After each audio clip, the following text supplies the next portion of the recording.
Donald Trump, perang dagang dan ancaman stagflasi. Kita akan bahas dalam perang dagang Trump, senjata makan tuan. Stagflasi menghantui Amerika Serikat setelah Presiden Donald Trump memberlakukan perang dagang dengan beberapa negara seperti China, Meksiko, dan Kanada. Saat Donald Trump menarik pelatuk perang dagang, analis menyebut ada indikator yang menunjukkan adanya kemunduran aktivitas ekonomi Amerika Serikat.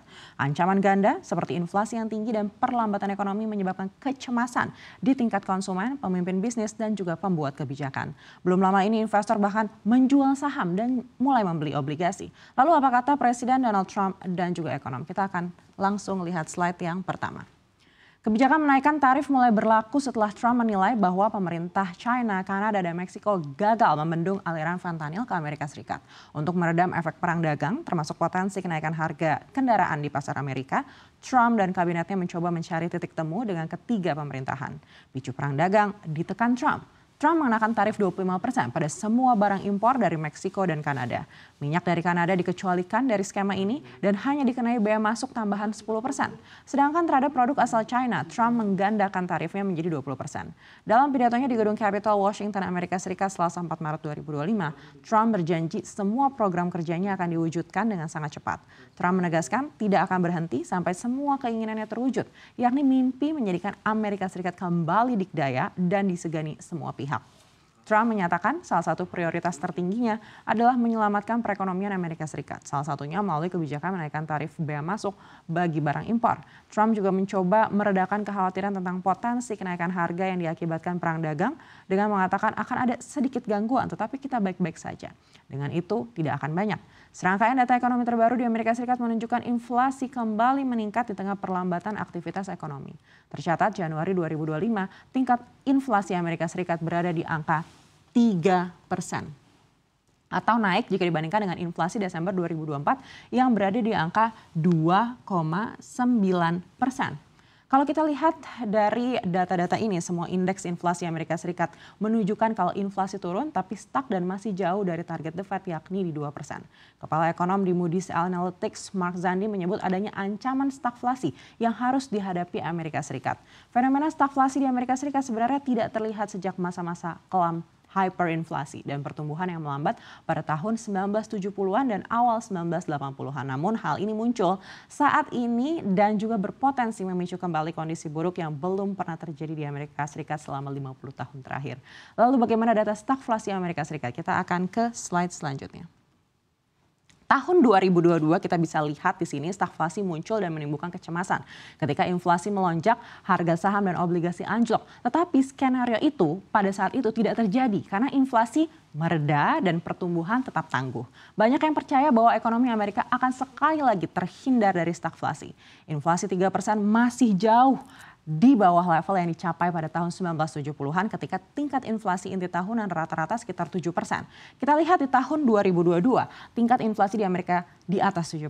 Lalu di pertengahan tahun 2023 turun dan pada tahun 2025 penurunannya ini tidak signifikan. Sementara itu, Bank Sentral Amerika Serikat menargetkan inflasi berada di angka 2%. Artinya, inflasi Amerika saat ini masih jauh dari target The Fed. Stagflasi merupakan kondisi ekonomi ketika terjadi inflasi tinggi, namun pertumbuhan ekonomi lambat. Hal ini bisa memicu angka pengangguran tinggi. Poin yang kami garis bawahi di sini adalah seluruh indeks kita bisa lihat ini ya, menunjukkan hal yang sama. Dari tahun 2022, memang ada penurunan inflasi, namun penurunannya lambat dan situasi ini menimbulkan kecemasan penurunan suku bunga acuan The Fed akan terhambat mengingat target inflasi The Fed ini juga masih jauh dari harapan. Core CPI atau indeks harga konsumen inti merupakan ukuran perubahan harga barang dan jasa tanpa termasuk harga makanan dan energi. CPI merupakan cara utama untuk mengukur perubahan inflasi dan juga tren pembelian. Sementara Core PCE atau indeks harga pengeluaran konsumsi pribadi inti merupakan indikator ekonomi yang mengukur inflasi di Amerika Serikat. Kita bisa lihat di yang warna merah ini ya. Indeks ini tidak memasukkan biaya makanan dan energi. Lalu kalau core PPI kita bisa lihat di yang berwarna ungu ini merupakan harga produsen inti yang mengukur perubahan harga jual barang dan jasa tanpa termasuk makanan dan energi. Indeks ini merupakan headline PPI yang tidak memasukkan komponen yang sangat volatil.